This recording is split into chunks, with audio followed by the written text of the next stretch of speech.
It's the Opperman Report. And now, here is investigator Ed Opperman. Okay, welcome to the Opperman Report. I'm your host, Private Investigator Ed Opperman.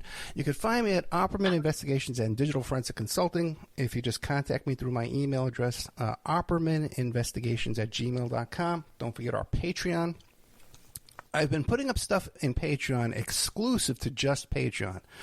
Did a little solo show about Melrose Hole from the Art Bell show. That's brand new. I just did that. And I put up a little report on this prison break in Nevada that is so... The story just does not add up whatsoever. It's the craziest story I've ever heard. Where the guy's missing from prison for 4 days, 5 days. They don't even notice him gone. Then supposedly he walks 37 miles down to a bus stop. You're like, I tell you, pretty great stuff in there. So a lot of exclusive stuff going in there too. I'm going to be putting up a show about George Harrison, too, a hoax I'm aware of with George Harrison claiming that he believes that Paul was dead. We have returning with us today. As a matter of fact, if you go to our Spreaker channel, Spreaker.com, I do a live show there Friday night. There's a chat room. You get an email notification when I put up new content. And if you go there and you look up William Dorsch, D-O-R-S-C-H, I've done 2 shows with him previously about John Wayne Gacy. I think he's the best guest out there on John Wayne Gacy. He's a private investigator. He visited the Gacy home before Gacy was arrested. Had dinner there. His wife worked with Gacy in a business transaction. And then he worked as a private investigator in the Gacy case. Has exclusive information you're not going to hear anywhere else. He's just written a book called Omnipotent. Don't ask, don't tell. But I encourage you to go back and listen to those 2 previous shows and also pick up this book here, Omnipotent, Don't Ask, Don't Tell. Mr. William Dorsch, are you there? Yes, sir. Hello, Ed. Hey, man, thank you so much for coming back.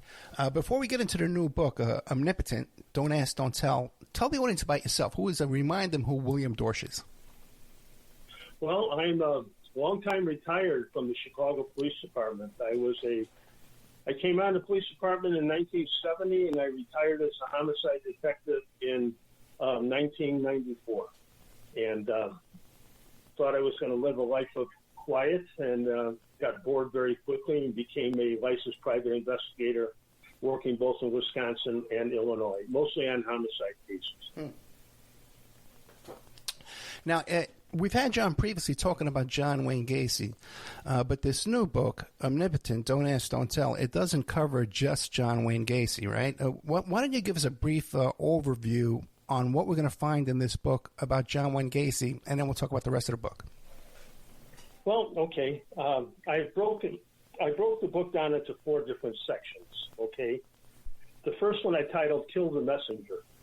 Having been a Chicago police homicide detective with a good career and years of experience, I assumed that I had a good relationship with my peers and with my bosses, okay?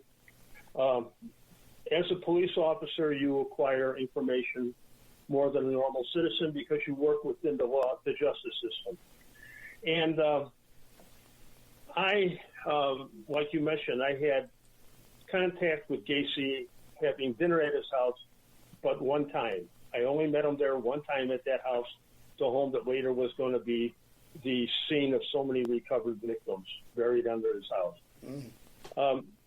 Because I knew Gacy, I also knew that he worked at an apartment building near my home.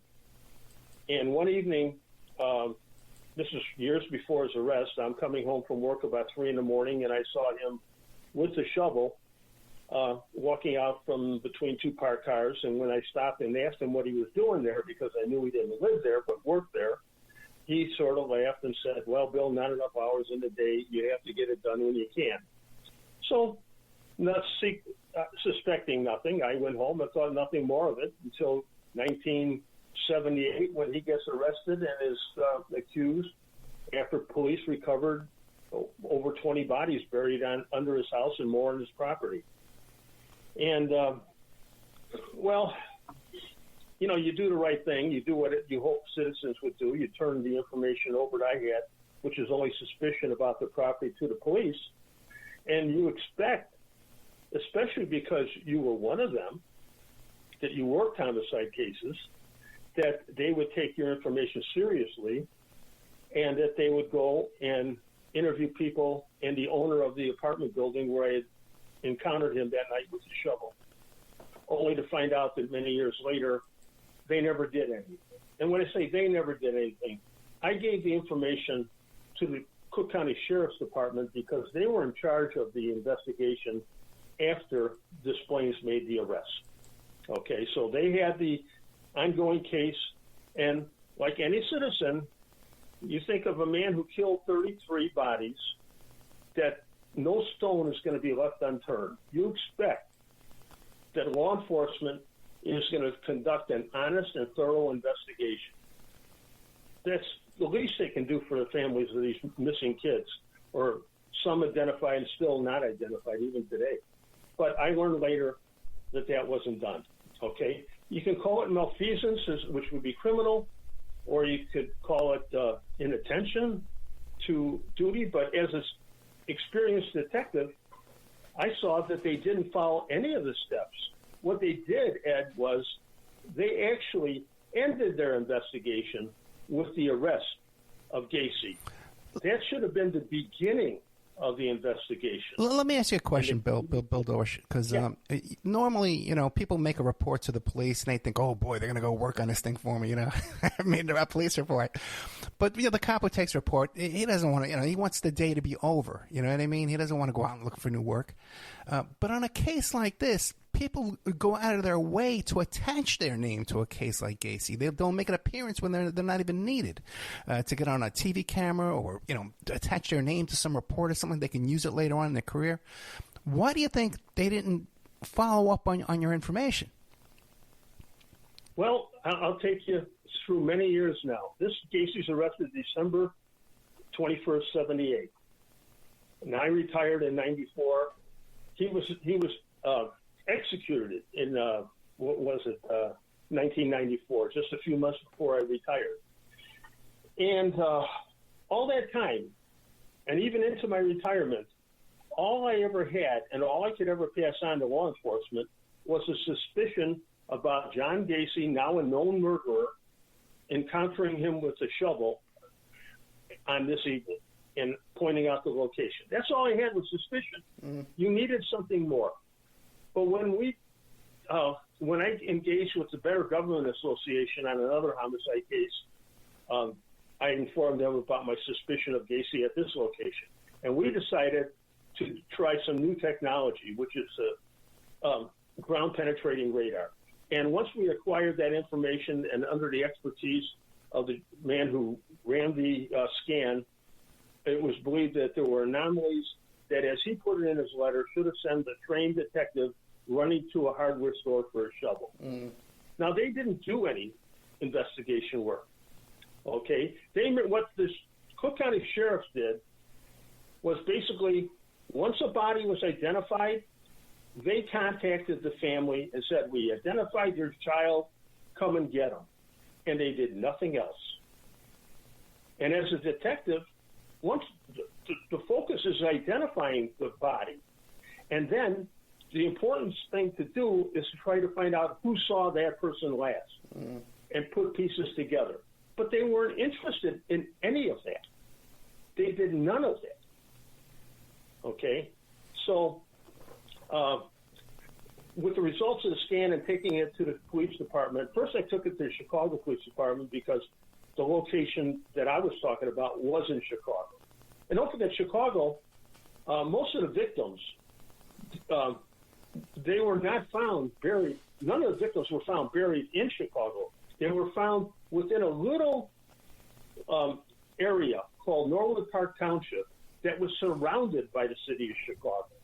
So the city had, they didn't have to account for those bodies being buried there. They were lucky. But those kids disappeared from Chicago. Okay? But Chicago did nothing. The only ones that did anything was the Desplaines Police Department, who surveilled Gacy and led to his arrest. Okay? But you want to know why? Here's what happened. After in 1998, after I gave the information to the Chicago police, and they were sort of backed into a corner because of the BGA, they weren't worried about Bill Dorsch, retired detective. They could dismiss me and the information, but they could not dismiss the Better Government Association. So they had to play ball with us. What they did, and I knew before they ever did the search, they faked a search of the property on Miami Avenue and then declared there's nothing here. Okay? Well, then I had to tuck my tail in, and there was nowhere I can go. I had only turned over the information. There was nothing more I can do. But years later, let's see, I want to make sure I get this in order for you. I encountered a Mrs. Marino, who had she contacted me, and she contacted me in 2011. So this is 98 was the search, 2011 she's contacting me, and in between, all I'm thinking about is, okay, you got suspicion, but no other proof, but you got the radar scan. They should have searched, but they didn't. But when Mrs. Marino telling me a story about her son Michael's disappearance when he was only 14, the story she told me was so unbelievable that it should get every person who hears that story angry. Because what she went through, no person, no mother, no parent should have ever been put through that by the City of Chicago Police Department. And it was what happened to her that got me interested in, I said to myself, if they're going to do this to this poor woman, what else are they hiding? Okay? So I'm not really, how can I say this? I mean, being a Chicago police officer for so many years, there were instances in my life where I encountered situations where things that should have happened didn't happen. And usually it was because somebody involved was connected to somebody with connection. Okay? I can give you the first instance. It happened to me when I was at... But before we get to that, I want to stay on Gacy for one last second. Okay. Because you came on this show years ago, and we talked about this search with this ground-penetrating radar. And then off the air, you sent me the letter from the company where they say, hey, man, they won't let us search where we showed them where the bodies are. Then we just had you come back on. It hasn't really aired widely yet, but it is up on Patreon. Some people have heard it. Now, I've had guests come on, and there must be out there, 50 books on Gacy? There must be, 10 movies on Gacy, documentaries, all this stuff, right? It's not like it's a secret case. This is a fascinating case. People are fascinated by this case. There's a lot of interest in this case. I've had guests come on here, okay? They tell their little story, and then a month later I see them, they're on Independent Discovery Channel. They're doing a whole thing about them, okay? I know there's documentary filmmakers that listen to my show and my guests, and they follow up on them. I've had guests come on and tell me I got a whole gig on IDG because of being a guest on a show. This is blockbuster stuff, right? You met the guy, You saw him in person at this location, you got the study right here saying, hey, this is where the bodies are. No documentary film, no book, nobody's contacted Bill Dorsch and said, hey, man, we got a deal for you? Well, no, that's not true. Okay. What happened, I've been contacted by people who wrote books, and I turned down them, and I also turned down the 2 latest documentaries. Okay. Okay, why? And I was offered money to be part of their show and this and that, and I turned it down. And the reason I turned it down, Ed, was they were rehashing the same often told story. Yeah. Nobody was going or willing to go into the information that no investigation was done. And I have that proof. Okay? And so I wouldn't connect with them on their offers. I turned them down. And I decided I've been doing this for over 20 years, gathering information. I've got FOIA requests all over the place and responses. And some of these responses, Ed, they're in the appendix of my book. And they basically, appendices from the Sheriff's Department in particular, because they were responsible for that investigation. And I'm asking them for reports. I'm asking them for people's names, victims' names, possible victims' names, all this. And I'm being refused that stuff and everything else. But I made a pest of myself intentionally. And finally, I got what I wanted. I got the FOIA request from them that said, we did not do the investigation because we were not in control. We were only there to assist the city of Des Plaines. But, Ed, they took the case away from the city of Des Plaines about a day after Gacy was arrested. And Des Plaines only assigned one detective to assist the sheriff's department. The city of Chicago, where 33 of those victims mostly came from, they only assigned one detective to the Des Plaines Police Department. So they're telling me, no, we're not in charge. We're there to assist somebody. And so I'm saying, well, it looks to me like you're in charge. I want the reports that you have. And I get back a lot of declines. We can't find them. We can't find them. We can't find them. And then finally I get a FOIA that says, oh, yeah, we did talk to other departments trying to get their information, but it was all verbal. Verbal. Okay? And I'll tell you another thing. This I wrote about. After the first search in 98, and I left Chicago, between that time and 2011, I had sent 2 or 3 different FOIA requests to the city of Chicago, city of Chicago and to the sheriff's department, asking for their search, the report on the search that they did in 98. Actually, it was Chicago that did it. Okay? I wanted them to send me the report. Every time that I did so during that period of time, they wrote me back and said, we can't find that report. Yeah. Okay? And then a couple years later, in 2011, when I'm in Chicago now, and the story was again in the news, Larry Potash from WGN contacted me because he was very interested in the Gacy case, and I had given him a lot of information prior. And he said, Bill, I talked to the sheriff's department, and because now in 2011, it was the sheriff's department I was engaging with, not the Chicago police. And he asked them, what's going on with the Miami Avenue location? And the sheriff's office told him, nothing's being done because retired detective Bill Dorsch will not cooperate with us. Wow. So he says so Larry Potash tells me, Bill, is that true? And I said, no. I said, this is what happened. I says, they called me one day, the investigator from the sheriff's office called me and said, we would like to talk to you. Would you come down to our office to have a meeting with us about this information that you have about Gacy? And I said, listen, this is 2011. In 1998, I can no longer trust you because of what happened in 98, where you took my information, but you faked the search. I says, if you want to talk to me now, I want a written request from, I said, if you want to talk to me now, I'm going to bring an attorney with me to the meeting. And he said to me, well, let me get back to you tomorrow. So he called me the next day, and he said, listen, you don't need to come down here for the meeting. Just send me an affidavit of what you know about it. And I said, I will do so gladly, but I want you to send me an email or a letter requesting it. And he said, wait a minute, I'll get back to you again. He never contacted me after that. Okay? So I told Larry, well, Larry asked me first. He said, so Bill, how can I help you? I said, well, this is what you got to do. I sent them a recent FOIA request asking again for that report to Chicago from the search in 98.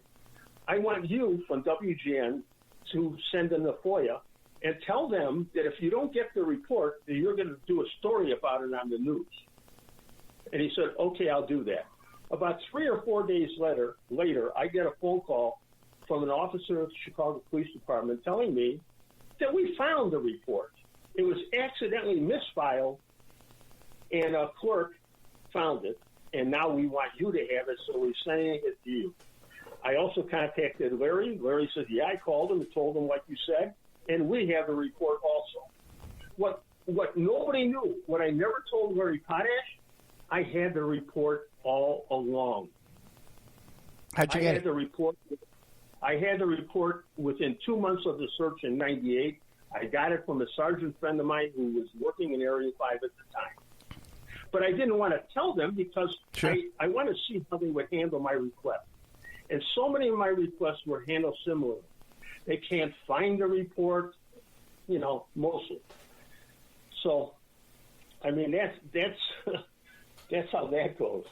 I'd like to go back just for a second to how you said you were contacted by a couple of documentary filmmakers, because that's the other side of the coin, man, where they offer you money, come in, but here, sign these NDAs. We own everything you've ever said, everything you own your work. We own everything, and and we can control it. We can bury it now. We're going to bury it, and no one's going to see it.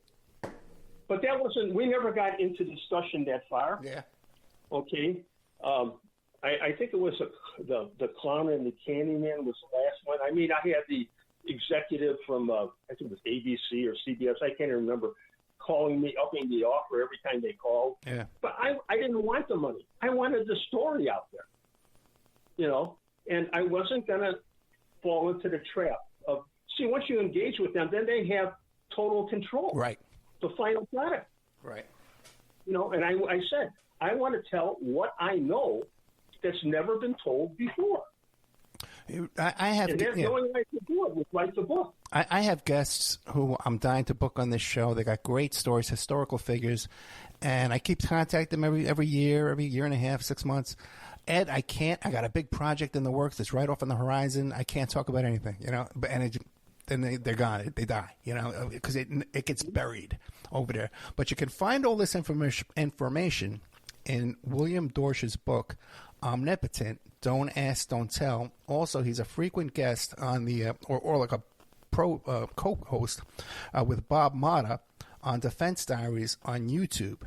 And just between me and the audience, I can testify on behalf of William Dorsch when he says he's not interested in the money, because we talked off the air, about his work with the Innocence Project. This guy's doing a lot of work for free, man. That I don't know a lot of guys that would be doing. So I can confirm off the air. He's told me this kind of stuff. He's not in this for the money. I can confirm that. Anything else you want to tell us about Gacy?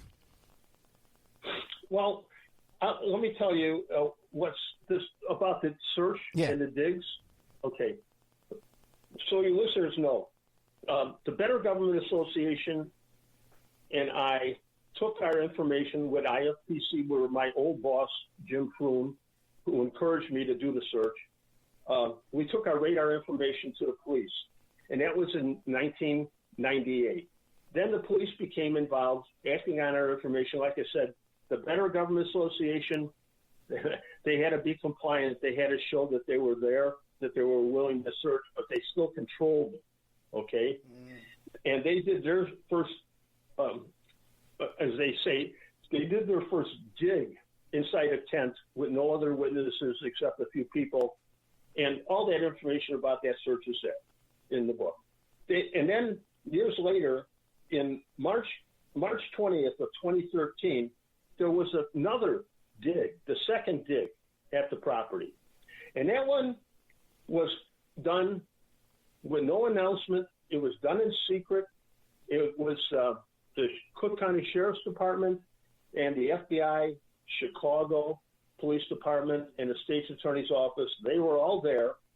And they brought 3 canine dogs from the FBI, and they did this secret search of the property, not telling anybody, okay, until sometime later. Anyway, I got that report also. They gave it to me willingly. Can you think of any innocent explanation why they would want to do a secret search and go to all the effort of bringing canine dogs? Well, I'll tell you up front. I didn't go to the search in 1998 because I was already informed by friends of mine who were detectives in Area 5 that they were going to fake it, that they weren't going to find any bodies. So I said, I'm not going. I was avoiding the media. Right. I had been avoiding the media. I tried to keep the location quiet. I never gave the location out to the media. All right? So I didn't go. But also Jim Froome and his associate, Rocky Rinaldi, who had been a sergeant, who encouraged me to do the search, were going on television saying they believed in the information of the radar scan. Suddenly, they don't go either. But they've been in meetings with the Chicago Police Department. They knew that they weren't going to find any bodies because they weren't going to search, really. So they didn't go. Okay? So that was the other search that was done, a reported search. What they didn't know, and nobody knew this until just recently, Bob Mata and I put this out on his Defense Diaries podcast. Last year in October, in 2022, I returned to Chicago, Ed, and met with Bob Mata, and we had retained our own ground-penetrating radar experts to search the property again. Oh, this is a new search that you haven't told me about previously. Right. Well, we haven't told anybody. Well, so I'm sure the government knows about it now. Right. I mean, we couldn't go to the Chicago Police Department or the State's Attorney's Office or the Sheriff's Department. They would prevent us because they don't want anybody. Then let me ask you this. Now, you have the results of the first ground-penetrating radar search, that letter you sent me years ago, and now you have another report. Do you notice any anomalies or discrepancies between the two reports, like something was altered? Well, no, what we did find, and this time after about 20 minutes into the search, we were interrupted by a person who said he managed the building or owned the property. But in comparison from the information we were able to obtain at that time, we were told by the examiner, in comparing it to the earlier, we were seeing the same anomalies in the same places. Okay. No, but we didn't get to do as much as we did previously. But Ron Labarta, who had done the first search from U.S. Radar in New Jersey, he said that he's found at least 17 anomalies on the property the day that he searched with the Chicago Police Department in 1998. And yet, he was only allowed to pick out 2 of the 17. And he was not even present when they said they searched. They put him in a car with his partner, and they drove him to the airport. So they gave him 2 locations, but were not there, and they don't know if they ever did actually do a dig inside that tent. How powerful would you have to be to pull off a cover? Because that's the other portion of your book, is how these things are covered up. How powerful would you have to be in Chicago to pull this off? Well, I'll tell you, when I went back, after Mrs. Moreno and what I said she went through, I said, if there's more hidden, I got to go back to where all this started. So I went and connected with Joe Kozenczak, who had been the lieutenant that formed the task force up within Des Plaines and surveilled Gacy and arrested him. What better source to go to, okay? And I had read the book that he had written. I had read the book that Terry Sullivan, one of the prosecutors, had written on the Gacy case. And I had a question for him, and it was, can you explain to me why you would change the names of 2 people who are widely known as living with Gacy and assisting Gacy in digging the holes and suspected by the Des Plaines Police Department of being accomplices? Why would you think that it was necessary to change the names in your book when they were so widely known? These 2 people, Michael Rossi and David Cram, lived with Gacy, worked with Gacy, even had sex with Gacy, okay? And they were not used at trial. I mean, they were not charged as accomplices. They were used as witnesses against Gacy. So why did you do that? And he said, well, Bill, it's because of a couple of days before we did arrest Gacy, we had Michael Rossi in our office, and we were grilling him, talking to him. He was not under arrest. But as a woman came in, making a lot of noise, and we went out to see what was going on, and she said she was a mother of Michael Rossi. And she told us, do you have my son here? We told her, yes, we do. We're talking to him now. She said, if you don't release my son right now, you won't have a job tomorrow. Okay? And like we said, I think maybe you and I talked about it. That's something I've heard in law enforcement too. Okay? But I said, well, that's a pretty heavy threat to make. I said, why would she say that? She says, well, she said further that my son is a grandson of Vito Marzullo.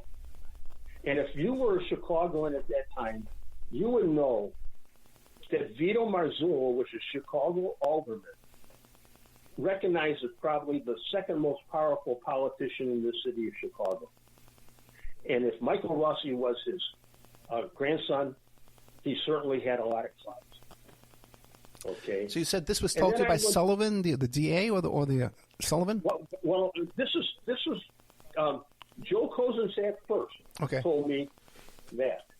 So then because I knew that Terry Sullivan, the prosecutor, had written the book and also was there, I recognized that Terry Sullivan had changed the name of Michael Rossi and gave him a different name in his book, but he didn't change the name of Cram. So Cram. Sullivan didn't say to you, hey, I changed the name because the publishers or because of liabilities, we didn't want to get sued. He says, oh, no, Vito Marzullo would come after me. Vito Marzullo. Okay. And their names were so widely known in the case. I mean, Rossi's driving a car of one of the victims. Okay? There's so much connecting him. And boy, have I got a lot more than just that. This never been told. Well, tell us what? Tell us. What is it? What else you got, man? Yeah. I mean, we don't have enough time. We got 30 minutes, man. Come on. Okay. It's a lot. And let me finish with the Go ahead. So naturally, getting done with Kozenczak telling me about that, I go to Terry Sullivan next. And I tell Terry, and he doesn't meet with me in person. He meets with me on the phone. We talk on the phone. And I said, hey, I said, I'm getting information that, you changed the name of Michael Rossi, but you didn't change the name of Cram.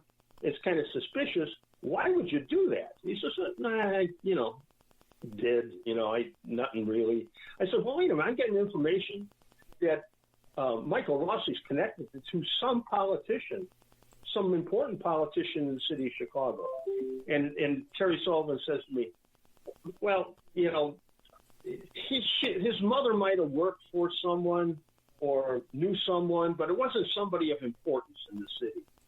I said, well, who was that person? He says, I don't even remember, something like that. Mm. And I said, well, wait a minute. I'm going to tell you the truth now. I've already talked to Joe Kozenczak. I've met with him 3 times. Okay? And either Joe Kozenczak is a liar or he's made a mistake or you're the liar. Because this is what I know, that the mother came in, and he said, yeah, the mother came in. I remember the mother coming in, and she said she was connected or related to somebody in government, and but no, she never said and identified who it was. And I said, well, that's not what I hear from Kozenczak. I says, but then again, also coming in that same day was a guy named Hanrahan. He says, yeah, Hanrahan showed up after the mother. Hanrahan had been the state's attorney for Cook County just prior to that. Whoa. For about 6 years. He lost the election just before Gacy's arrest, but suddenly he appears at the police station with Mrs. Marino about her son. And then he works with her son all through the case where they say, well, we're not going to charge him. We're only going to use him as a witness. Wait. So Hanrahan was a former prosecutor. He was working, though, as a defense attorney at the time when he came in? Yes. Okay. Well, that's not too unusual. You can't go any higher up the chain. But that's not too unusual, though, for a former prosecutor to become a defense attorney and then show up when his client's under interrogation. Yeah, but Mrs. Rossi was a simple tavern owner at the time, as far as we knew. Gotcha. And then not only that, later, when this is all happening before the dig, it's written. The Chicago Police Department got the building owner for the apartment on Miami Avenue. Yeah. They got him an attorney. They got him an attorney to protect him during the search. Wait, who got him the attorney? The Chicago Police Department. The Chicago Police Department hired a private attorney for the landowner. No, they didn't hire him. No, they don't say they hired him. They connected Robert Clifford, introduced, who is a highly connected attorney in Chicago, connected to the politicians, who suddenly now is going to represent the building owner. But he's put in contact with the building owner by the police department. Well, just as a practical matter, why would the building owner need a specific attorney just to have, because there's a search on his property? What kind of liabilities are there for that? Nothing major. He's got insurance already. He's not going to be... Well, they used him to come forward after the search to make threats against me and the Better Government Association. Oh, really? Saying they were going to sue us. He said that they were considering a lawsuit against Bill Dorsch, retired detective, and the BGA. But nobody said they were going to sue the Chicago Police Department. Just us. I guess and I said I went to the lawsuit because that would open up everything. I guess the theory would be that Bill Dorsch diminished the value of the property because nobody wants to live there if there's dead bodies buried there. Yeah, probably. So let's get him a lawyer. Let's get him the biggest lawyer in town to take that case. So that's why Michael Rossi and David Cram were not charged in any way. After that point, they were no longer, according to Kozensack, going to be arrested. They were used as witnesses, and they even met. And I have all this in writing too. When Hanrahan met with the police department in preparation with Rossi for the trial to be used as a witness, he had the prosecution, state's attorney's office, agree that they would only ask him questions that they had already practiced at the trial. Wait a minute. Because Rossi and Cram and these guys, they testified against Gacy? Yeah. Okay. But they had to Cram didn't get charged either. All right. But Cram, like Rossi, lived with Gacy, worked with Gacy, brought kids back to work with Gacy, who later were disappeared and were found dead, drove his victims' cars. But Rossi, because of his clout, that was the reason why Cram didn't get charged either, because you could not let Rossi go and not Cram. Right. So you let both of them go. And then years later, Cram committed suicide, hung himself. Where did he hang himself? In Chicago. At his home? No, in the forest preserve near Milwaukee and Devine. Where was it? Not far from where I live. Where?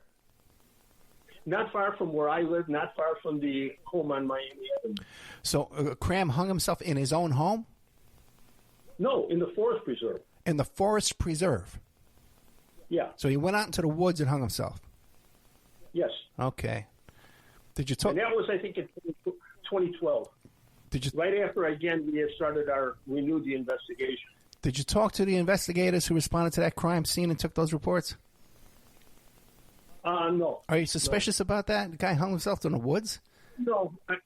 No, not really. No? Maybe he had a conscience. And plus, then now in 2011, I had renewed the investigation. It was big in the news again. Right.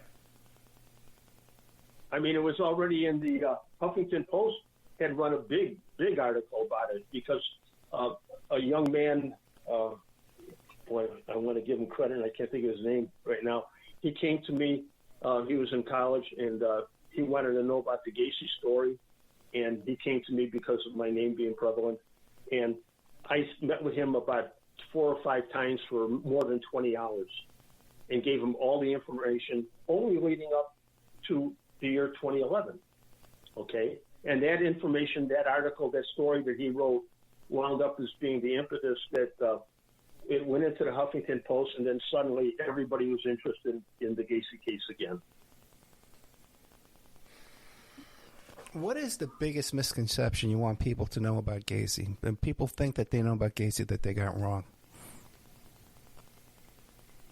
Oh, he was a monster. They're not wrong about that, but monsters aren't born. Murderers aren't born. People become murderers, all right? And Gacy, like a lot of people who were arrested and went to prison, sitting amongst their peers in penitentiary, what they realize is the reason they're sitting there in a penitentiary now is because they made one big mistake. They let their victim live. Okay? And when Gacy got out of jail, he right away was arrested twice for 2 other acts of trying to solicit young men. Okay? And he wound up in misdemeanor court with that. And the police departments and the state's attorney's office never checked his record. If they had, they would have found out that he was on parole for his sex assaults in Iowa. And if they had checked it, that would have violated him. Yeah, what year was this? What year was this? Well, he got out in 71. Okay, I guess back in those days, yeah. Yeah. Now, what about when you said you run into him at this Miami Avenue apartments? He's at 3 o'clock in the morning. He's there with a shovel. He knows you're a homicide detective, right? No, at that time I was only on the job. That was 74. I was only on a job for 4 years. So you knew you were a cop. Patrolman. Knew you were a cop. Yes. Was he shook up or was he cool as a cucumber? Cool. Like I said, people ask me how was your time that you had the dinner at Gacy's house? I said, well, I spent 4 or 5 hours. Had a good time. Yeah. He was engaging. He had a lot of questions about police work. He knew about some of my police work from the newspapers, and he showed me the handcuffs. I told you about that, didn't I? I don't know. I don't think he did. No. Well, when I was there with my wife and my one son Brian, who was not yet 4 years old. My wife was pregnant with my second son, who was not born until April of 74. And also there was John's second wife, Carol, and she had 2 young daughters. All right? So as my wife was talking to his wife and the kids were playing, John and I were playing pool. And suddenly he came back from the bar area with a pair of handcuffs. And he says, hey, let me show you a trick. And I said, John, I was in the academy not too long, 3 years ago, almost 4 years ago. Every day in training, I had handcuffs either put on me or I put them on somebody else. I know the trick, John. You have to have the key. So he said, oh, yeah, right, okay. Took him back, and he put the handcuffs away, and he came back out from behind the bar with a handgun. And he goes, here, look at this. And he went to hand me the gun. And like I said, guns are part of my profession. They're a tool of my trade. I'm familiar with guns. I know how to handle a gun, but I don't like handling guns in the presence when it's no need to handle the gun, especially when little children are around. So I told John, it looks like a good gun, John. Not interested. So he took the gun and put it away. But when I was there that night, I didn't feel threatened at all by him. He asked me to come back to his house. He said, if you're in the neighborhood and you want to have a few beers, stop by, we'll have a beer. But that little stunt with the handcuffs, that's what he would do to his victims, right? You think he was trying to do it to you and your wife and the kid? Well, see, I don't think because my wife was there, his wife was there, the kid was there, there was any threat to me. But I think in his mind, because he knew I was a policeman, he might have taken that as a personal victory. Yeah. Look, I got this copper to put on the handcuffs. My God. If I can get him to put it on, I can get anybody to put them on, right? And so I think that was the only reason for him doing it. And I never went back, and then he invited me back a second time not too long after that, he had come to my apartment to do some minor repair work in our bathroom, and he brought with him a young boy, about 17, 18 years old. And after leaving the boy with us to do the work, he returned to pick up the boy, and as he was leaving again, he again said, hey, if you're interested, stop by the house, we'll have a few beers. Wow. And like I told you, I had a good time in his the visit there, but I did not bond with him as a friend. I was busy with my life, with my kids, and with my job, and he was living less than 10 minutes away from me. I mean, it would have been an easy ride back to his house, but I never did go there, thankfully. Now, you met his wife, and you were there at dinner with his wife. Do you think that she had any suspicions about what this guy was up to? I've been in a lot of homicide cases, and it's very hard to know that, what other family members would know. I mean, if she would have, I don't think she's ever said that she knew what he was doing, but I know it's reported that she was suspicious because he had told her to stay out of the shed that was in the back, and one time she did go in there only to find mattresses and mirrors and women's clothing and things like that in there. but she didn't tell him she was in there. But he had told her specifically, don't go in that shed. And that was the shed where he would come late at night and take a young boy in the shed and then leave and then return home later. So I said there's three parts to John Gacy, though. The first part, when he got out of prison and he moved into the building on Somerdale, from 71 when he moved in until 1976 when he divorced Carol, I don't think he was he says his first victim was in December 71 or 72. I don't think he remained dormant for that time, for 4 years. But he had a hard time. He would have had a hard time committing murders in the house and burying the bodies there because Carol was there with the kids, and even Gacy's mother was living there for a while, and so was Carol's mother living there for a while. So the only opportunity he could have had would have been when everybody was out of the house. But that's why the Miami Avenue location was important. Right. Because it was less than 10 minutes away. And at 3 o'clock in the morning, I'll tell you, having lived in that neighborhood, I grew up 4 blocks away from the Miami Avenue house. At 3 o'clock in the morning, you could have put a chair out in the middle of Elston or Milwaukee Avenue and not worry about getting hit by a car because they were so infrequent at that time of the night. You know, so for him, and don't forget, his holes were always pre-dug. Right. You know, I've gotten witnesses, and I don't know if I ever talked to you about the witnesses that I had, and I didn't gather my witnesses up until after 98 because I thought I gave them the names of people. I said, go talk to this guy, go talk to this person, go talk to her, thinking that the police would do that. I wanted them to get the information. I didn't want it to come from me. I was just a mess. You there?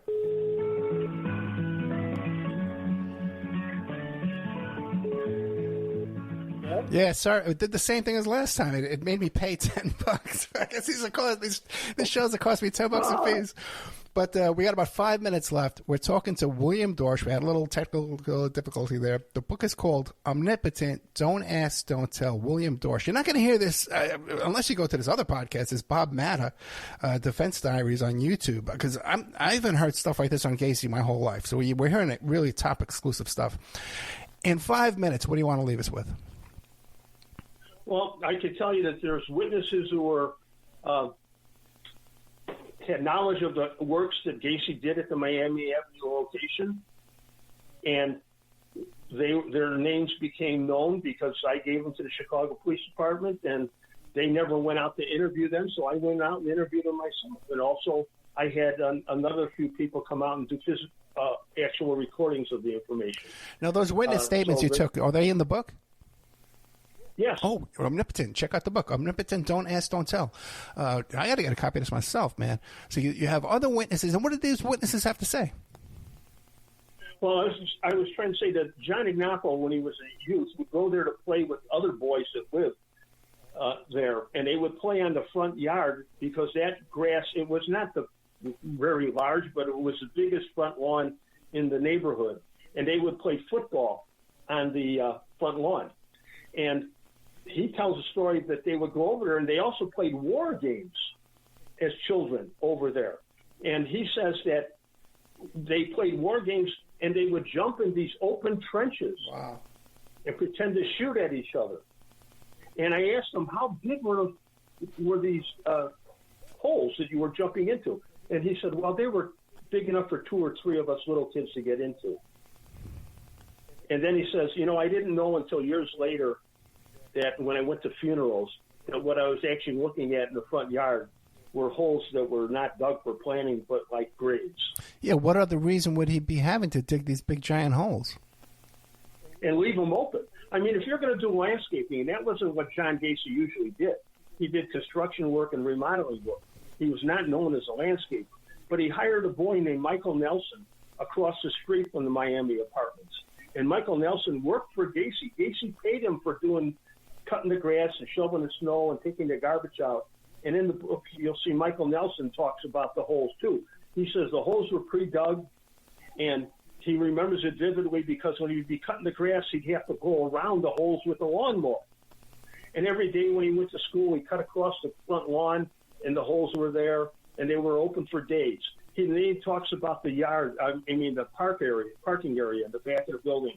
It wasn't big, only room for 3 or 4 cars. He says, but Gacy stopped him one day when he was bringing the trash out and told him, you got to go around the other way because we're getting ready to pave the parking area.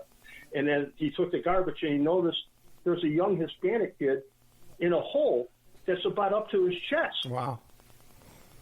Okay? And he said, I didn't think of it at the time, but after Gacy got arrested, he said, boy, I'm thinking now I'm a little older, but I realized, why would you want to dig so deep to prepare the surface for the blacktop? Okay? Real quick. And so that's one of the places we're really interested in. Real quick. How many people lived in those apartments? How large were these apartments? There were 5 apartments. Okay. 2 on the first floor, 2 on the second, a garden apartment with the attached laundry area. Okay, so that's easy enough to, 5 people aren't going to get all that. And I'll tell you, we haven't scratched this. Yeah. I have so much more. But I'm going to tell you, Tuesday, October 24th, is the 47th anniversary of the disappearance of Michael Marino. So that was 47 years ago. Gotcha. And as we know, that was a young boy who, it turns out, that he was misidentified. He's not the person that was identified in the grave as being Michael. Gotcha. Okay. We've been talking to William Dorsch. The book is called Omnipotent, Don't Ask, Don't Tell. And you can hear more about this on this YouTube podcast, Defense Diaries, with Bob Mata and William Dorsch. William, we've got to have you come back and tell us about the rest of the book, which is all about police corruption and your work with the Innocence Project and all these things. You're going to wind up moving in with me, bro. Okay. But thank you again, my friend. Okay. Good night. Take care, buddy. You too. Bye.